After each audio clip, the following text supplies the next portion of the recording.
gaming titan known as Pokémon came onto the scene all the way back in 1996 with Pokémon Green and Red in Japan. What is the region of Kanto to explore, the evil Team Rockets take down, and most importantly, 151 Pokémonsters to fill up your Pokédex. The premise was simple: train a team of Pokémon, defeat 8 gym leaders in the Elite Four to become the champion of Kanto.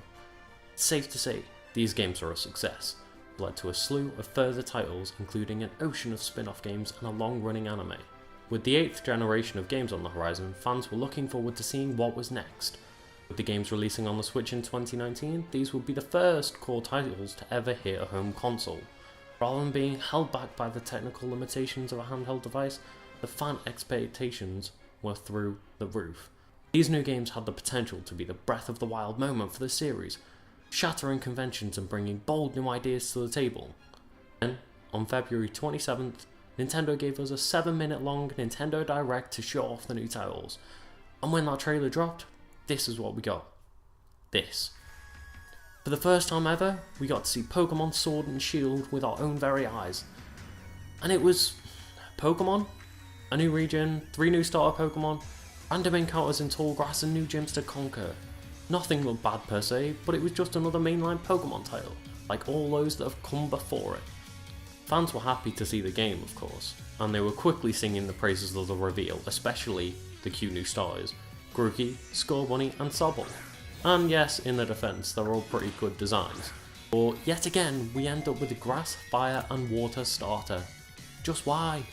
Fans have been asking Game Freak to change things up for this new title, make big steps to take advantage of the Switch, but yet again we see small iterations on the tried and true Pokémon formula, and something needs to be done. Okay, no, it's not like these new games are going to struggle in terms of sales, but Game Freak time and time again seem to be ignorant of the community's desires. Before the announcement of Sword and Shield, the hopes and dreams of fans were in the clouds. Will the game be open world? Will it get a huge leap in graphics? Will Pokemon be able to follow us? Will random battles be a thing of the past? Or even real time? All of these questions and more were coming from the community, but no, we got none of it. Don't get me wrong, I love Pokemon games.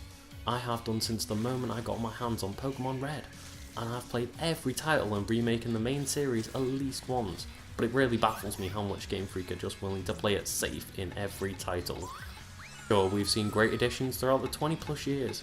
We've gotten held items, abilities, double and triple battles, and new Pokemon forms, including Mega Evolution for crying out loud.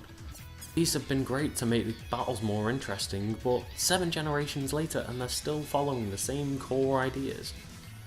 Look, this new reveal should have left us in awe, making rapid speculations and theories, but instead it was marked with people analysing the trailers and realising it's very much a classic Pokemon game.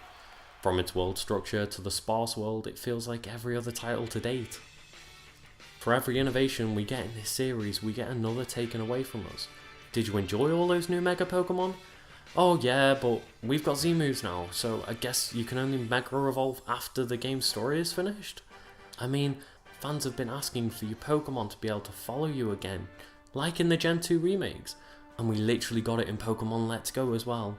Why aren't they putting it in Pokemon Sword and Shield? Just why? I get that it would require a lot of effort with so many Pokemon being in the game, but if that's what fans want, is it not worth that effort? Maybe if Game Freak would communicate with the community and explain their reasoning, it might go over a bit better. But they just give us the games that'll do enough to sell a bunch and just call it a day. Maybe it's so they can appeal to a large demographic.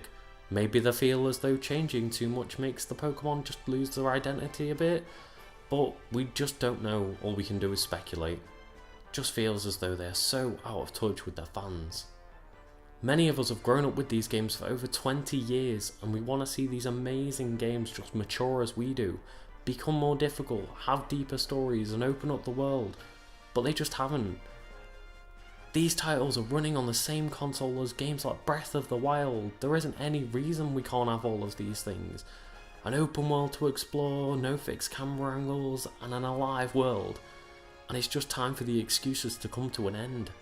There are so many amazing ways to possibly advance the series. Game Freak needs to be willing to take more risks and fulfill the potential of these titles. In the same time we've been playing these games, Mario's gone from a 3D game back to 2D, some way in between. He's gone to space, he's boarded the Odyssey, and he's now got his own level creator. And meanwhile Pokemon has been given a larger Pokédex. Look, we recently received the Pokemon Let's Go titles, and as much as they split the fanbase, they still added some really cool features that are just missing from Sword and Shield. While Pokemon roamed around in the overworld, and it brought a sense of just charm and personality to them all. And it really alleviated some of the frustrations of running into Pokemon that I'm not looking for all the time. Not only could any Pokemon follow your trainer, they were size accurate. I could run around on an Arcanine or fly on the back of a Charizard. Look, the lack of wild battles was an annoyance for some, but to me it was fantastic. It sped up the game and it let me hunt for shiny Pokemon much quicker. It really encouraged me to just spend that time and catch each and every new Pokemon I saw wandering across each route. With over 800 possible Pokemon to catch at this point, the idea of hunting down each individual one has become just a bit of a burden really, and speeding up that process of capturing them just really sold me on the idea of gotta catch them all again. But it seems that once again we're gonna go old school and bring back the wild battles. Look, I understand that the Let's Go titles, they're not what everyone's looking for in a core experience of Pokemon, but these ideas and more made these remakes really feel like new and interesting games again, and some of that is just lacking from what we've seen of Generation 8 so far. Look, I'm sure I'll still be buying Pokemon Sword or Shield at launch, so yes, I am part of the problem, but to say that I'm really hyped to play them, that would be a bit of an overstatement. I just want with all my heart for these games to mix things up and bring new ideas to the table, see what works and what doesn't. If you risk nothing, then each generation of Pokemon just begins to feel a bit more stale than the last.